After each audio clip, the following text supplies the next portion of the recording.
할렐루야. 하나님의 은혜와 평강이 오늘 예배 가운데 가득하시기를 주님의 이름으로 축원합니다. 여러분, 오늘 우리는요 예수님의 생에 대해서 살펴보는 첫 시간으로 동정녀 탄생이라는 아주 중요한 말씀을 함께 나누려고 합니다. 여러분, 사실 이 주제는요 기독교 신앙 안에서 또는 밖에서도 자주 하는 질문을 자주 받는 그런 내용이죠. 사람들이 이런 말을 합니다. 야, 그게 가능하냐 정말. 아니, 여자가 결혼도 하지 않냐고, 남자와 잠자리도 하지 않냐고, 어떻게 처녀가 잉태를 할 수 있느냐, 어떻게 아이를 낳을 수 있느냐, 그건 그냥 비유나 상징이 아닐까? 요즘 시대에 그런 거 어떻게 믿어? 라고 이야기를 합니다. 여러분, 이런 질문이 나올 때 이상한 게 아니죠. 이건 과학적으로 봐도 남자의 그 정자와 여자의 이렇게 그게 생식적으로 이게 맞아야지 아이를 낳을 수 있는데, 과학적으로도 그렇죠. 근데 오히려 많은 사람들이 이 부분에서 걸려 넘어집니다. 아니, 이거는 과학적으로 이해할 수 없어, 이성적으로 이해할 수 없어. 근데 여러분, 중요한 것은요 이 동정녀 탄생은요 신앙의 장식이 아니라 기초입니다. 신앙에서 없어도 되는 격가지가 아니라 복음의 뿌리인 거예요.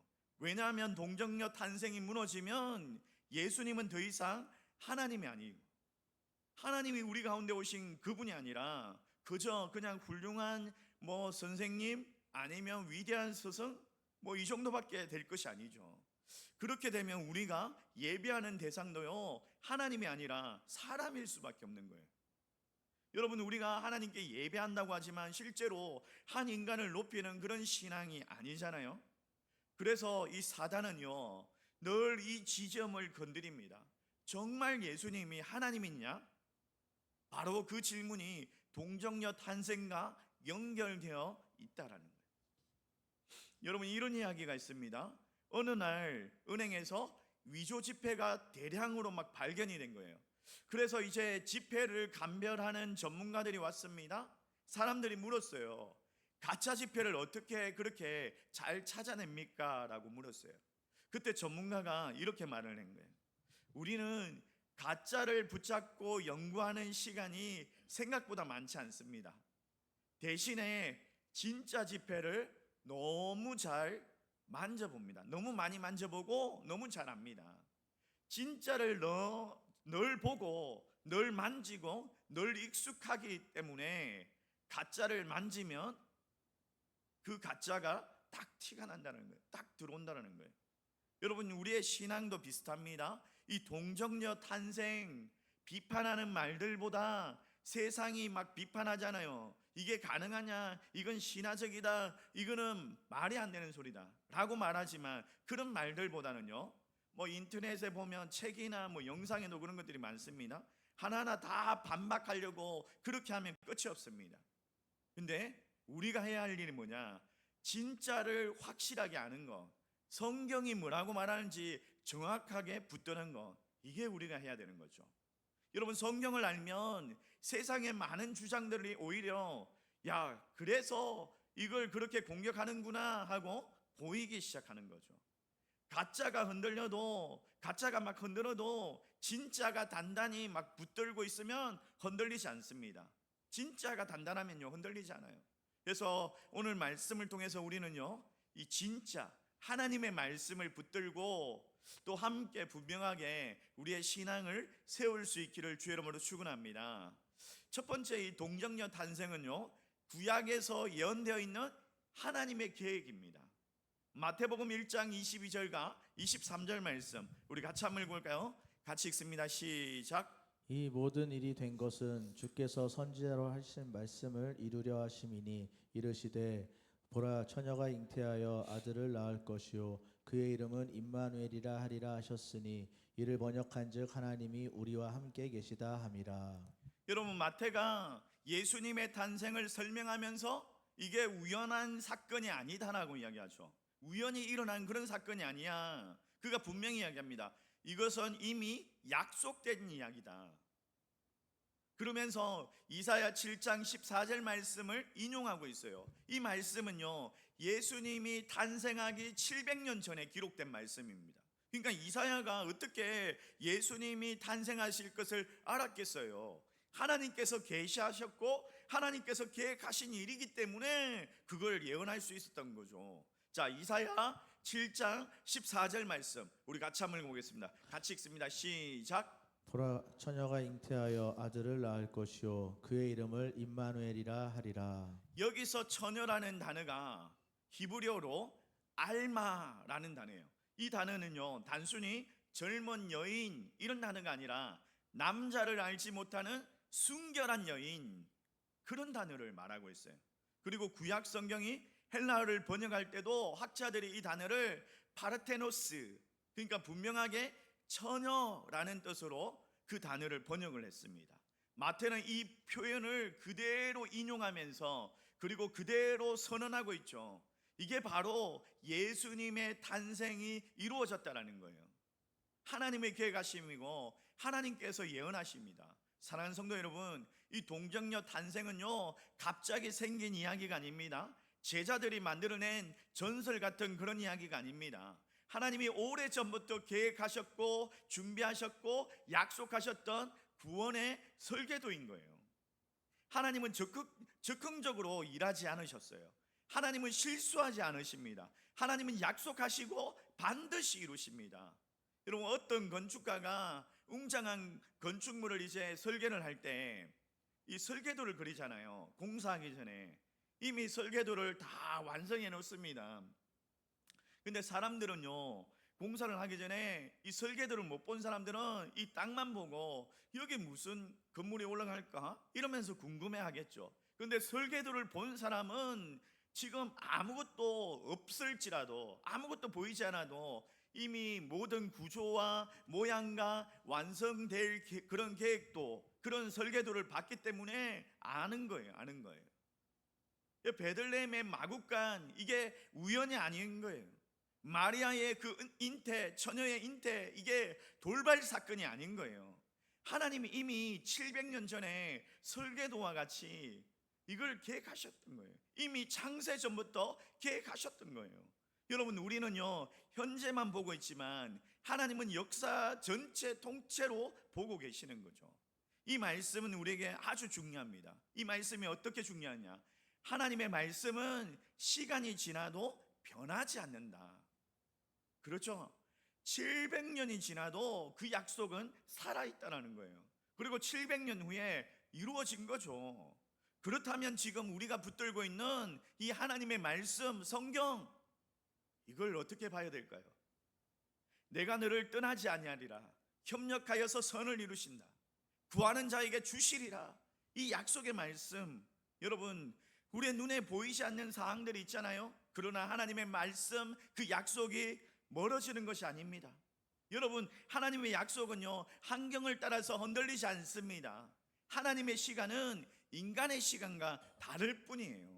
분명히 하나님께서 그렇게 약속하셨다면 이루어 주십니다.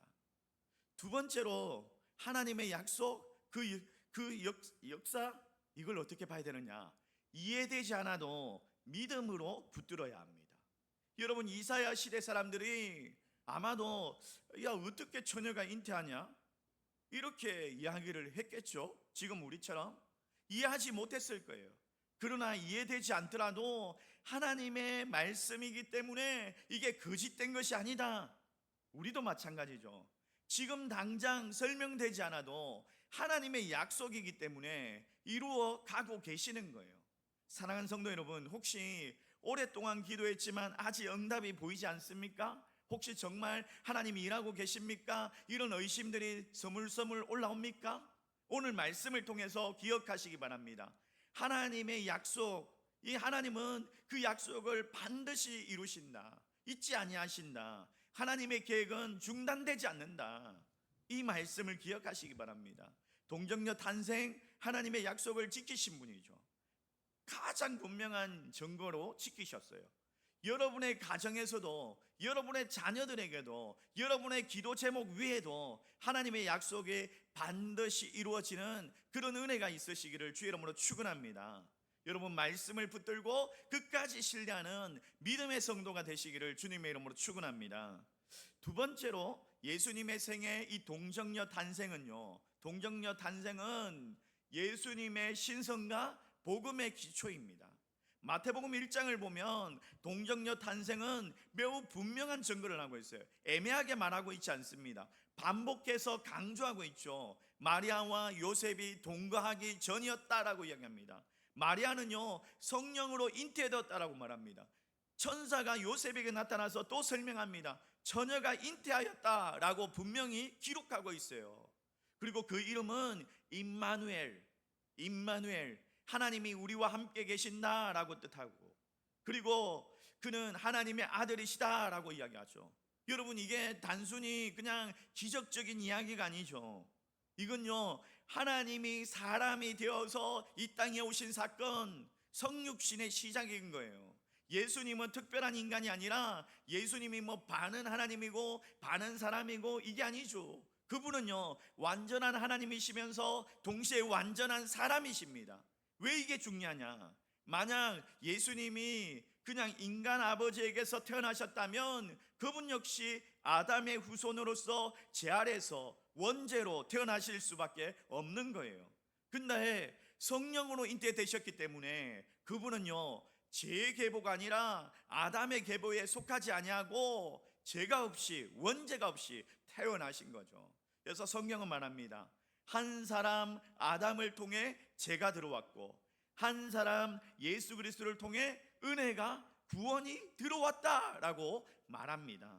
여러분, 동정녀 탄생이 없다면 이 죄 없는 구세주도 없는 거죠. 구세주가 제 아래에 있다면 우리를 구원할 수가 없는 거죠. 어떤 사람이 깊은 늪에 빠진 거예요.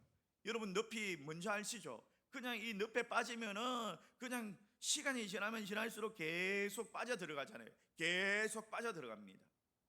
근데 여러분, 막 주변의 사람들에게 도와달라고 합니다. 주변의 사람들에게 도와달라고 하는데 주변에 있는 사람들도 보니까 늪에 같이 빠져 있는 거예요. 늪에 같이 빠져 있는 거예요. 늪에 같이 빠져 있는 사람이 도와줄 수 있습니까? 못 도와주죠. 늪에 빠져 있는 사람은요, 같이 빠져들 뿐이에요. 같이 빠져들 뿐이에요. 진짜 그 사람을, 늪에 빠진 사람을 구하려면 단단한 땅에 서 있는 사람, 단단한 땅에 서 있는 사람이 와서 그에게 밧줄을 던지든지 나무 막대기를 건너든지 해가지고 댕겨야지 건질 수가 있는 거예요. 여러분, 만약에 예수님도 우리와 똑같이 제 아래에서 태어나셨다면, 아담의 계보로 태어나셨다면 그분은요, 그냥 우리와 같이 늪에 빠진 사람일 뿐이에요. 그러나 예수님이 죄의 늪에 빠진 분이 아니라 그분이 하늘에서 오신 분, 죄 밖에서 성령으로 잉태되신 분이라면 그분은 우리를 건져내실 수 있는 거죠. 이 진리는 우리의 신앙을 분명히 만듭니다. 우리는 예수님을 단지 훌륭한 분으로 믿지 않습니다. 그분은 도덕적인 선생이나 인생의 상담가나 그냥 성인군자 이런 분이 아니라 하나님이시고 육신을 입고 하나님이 이 땅에 오신 분이고 우리를 구원할 구세주이신 거죠. 두 번째로 십자가의 가치가 달라집니다. 그분이 단순히 인간이라면 십자가는 그냥 훌륭한 한 성인이 죽음에 이루은 것밖에 불과하지 않아요. 그러나 그분이 하나님이시라면 그분의 죽음의 가치는요, 무한한 거죠. 한 시대의 죄만 사는 것이 아니라 모든 시대의 죄를 덮을 수 있는 그런 죽음인 거예요. 우리가 구원받은 이유는요, 우리가 잘나서가 아니잖아요. 그분의 죽음, 예수 그리스도의 죽음이 충분하기 때문이에요. 사랑하는 성도 여러분, 나는 예수님을 누구로 믿고 있습니까? 위대한 사람? 위대한 스승? 그냥 존경할 만한 성인? 아니면 나의 주, 나의 하나님이십니까? 동정녀 탄생은요, 예수님이 누구신지를 분명히 말하는 진리입니다. 여러분, 그분은 제 안에 오신 분이 아니라 죄를 깨뜨리러 오신 분이죠. 그분은 우리와 같은 인간이 아니라 우리를 위해 사람이 되신 하나님이십니다.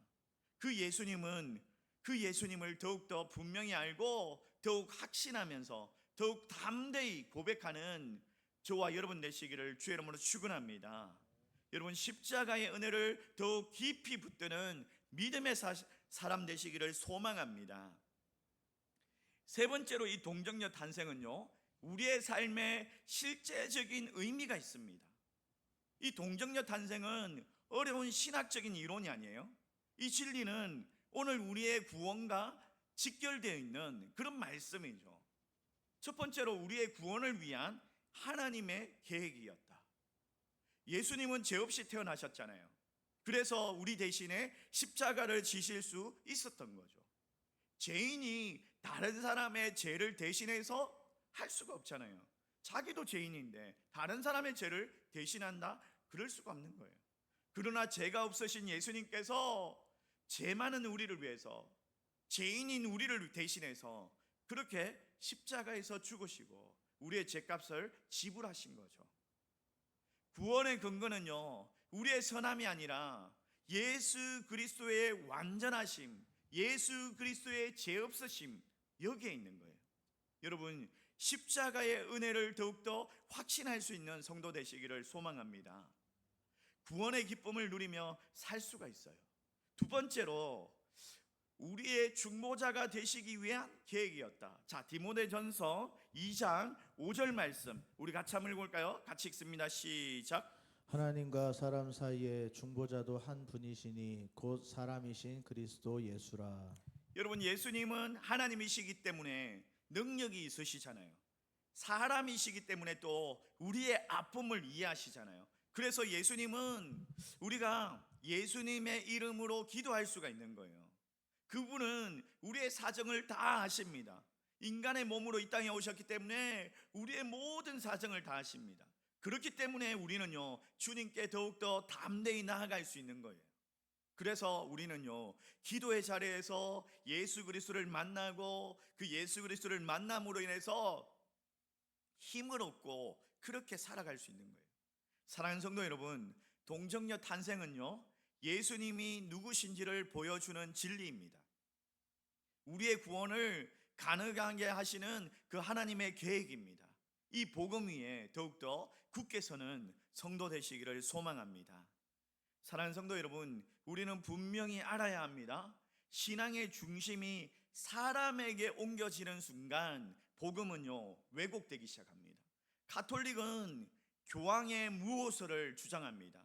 뿐만 아니라 이 마리아의 무호서를 주장합니다. 이 무호설이 뭐냐면 교황은 죄가 없다, 마리아도 죄가 없다, 완전히 죄가 없다, 이렇게 주장하는 거죠. 인간이 죄가 없다 말하면 여러분, 성경이 뭐라고 이야기하고 있죠? 오직 하나님만 절대적인 무호하심이에요. 베드로도 인간이고 사도들도 인간이었어요. 그들이 죄가 없다라고 말할 수 없다라고 분명히 이야기했어요. 근데 어떻게 교황이 죄가 없다, 마리아가 죄가 없다라고 말할 수 있습니까? 오직 하나님의 말씀만이 오류가 없고, 가톨릭은요, 특별히 또 이 마리아를 특별한 중보자의 자리에 두고 기도의 통로로 삼습니다. 근데 성경은 분명히 이야기하죠. 하나님과 사람 사이의 중보자는 한 분이시니 곧 누구라고요? 그리스도 예수라고. 중보자는 둘이 아니에요.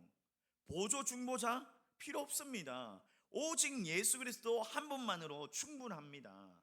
또 구원을 하나님의 은혜와 인간의 공로로 함께 이루어진다라고 가톨릭은 그렇게 이야기합니다.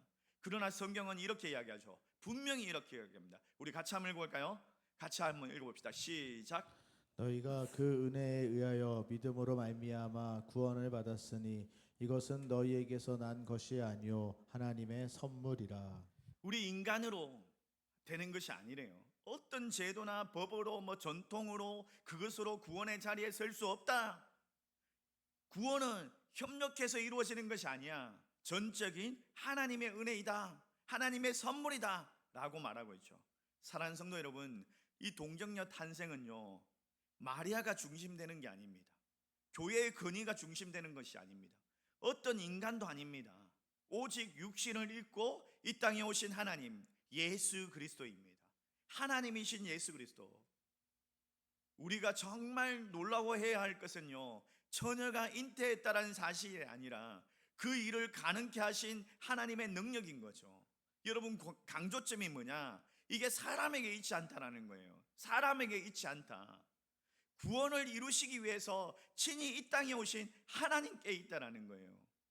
우리는요, 사람을 높이는 신앙이 아닙니다. 그리스도만을 높이는, 하나님이신 그리스도만을 높이는 그런 신앙을 붙들어야 합니다. 어느 겨울에 작은 마을에 강이 꽁꽁 얼어붙은 거예요. 아이들이 얼음 위에서 놀다가 갑자기 막 얼음이 깨져가지고 한 아이가 물속에 빠졌어요. 그 차가운 물속에 아이가 막 살려달라고 덤벙대고 있습니다. 사람들이 그 장면을 보면서 아무도 쉽게 들어가지를 못합니다. 너무 차가운 물이니까, 너무 위험하니까. 그때 한 사람이 갑자기 외투를 막 벗고 강에 뛰어들어가지고 얼음장을 깨면서 물을 가르면서 아이를 막 붙잡았습니다. 온몸이 막 얼어붙을 것 같은 그런 차가운 물 속에서 그 아이를 막 품속에 안고 나오는 거예요. 누군가가 물었어요. 어떻게 그렇게 망설이지도 않고 들어가실 수가 있었어요? 그 사람이 이렇게 말한 거예요. 저 아이가 내 아들이거든요. 내 아들이기 때문에. 사랑하는 성도 여러분, 하나님이 우리를 구원하신 이유는 우리가 잘났기 때문이 아니죠. 우리가 의롭기 때문이 아니죠. 우리를 사랑하셨기 때문에, 우리를 하나님의 자녀로 삼으셨기 때문에. 하나님은 하늘에서 그냥 바라만 보지 않으셨어요. 우리가 죄에서 절망의 물속에서 그렇게 텀벙대고 있을 때 직접 들어와서 우리를 구원해 주셨어요. 그 시작이 바로 동정녀 탄생입니다. 하나님이 사람 되어서 우리 가운데 오신 성육신의 사건, 그러면서 우리와 함께 하시겠다고 말씀하셨죠. 임마누엘, 하나님이 우리와 함께 계신다. 사랑하는 성도 여러분, 나는 예수님을 누구라고 믿고 계십니까? 그냥 존경하는 인물입니까? 아니면 훌륭한 성인입니까? 아니면 그냥 선생님? 아니면 나를 위해서 이 땅에 오신 하나님으로 믿고 있습니까? 나는 성경을 그냥 부분적으로만 받아들이고 있습니다. 아니면 하나님의 말씀을 온전히 신뢰하고 있습니다. 동정녀 탄생을 믿는다면 복음 전체를 믿는다라고 고백하는 거예요. 여러분, 예수님은 단순히 사람이 아니라 참 하나님이시고 참 사람이신 거죠. 그분이 우리를 위해서 이 땅에 오셨고, 그분이 우리를 위해서 죽으셨고, 그분이 지금도 우리와 함께 계시는 줄 믿으시기 바랍니다. 이 놀라운 은혜를 굳게 붙잡고 참 하나님이시고 참 사람 되신 예수 그리스도를 더욱더 분명하게 믿고 더욱 담대하게 고백하면서 살아가는 복된 성도들 되시기를 주의 이름으로 축원합니다.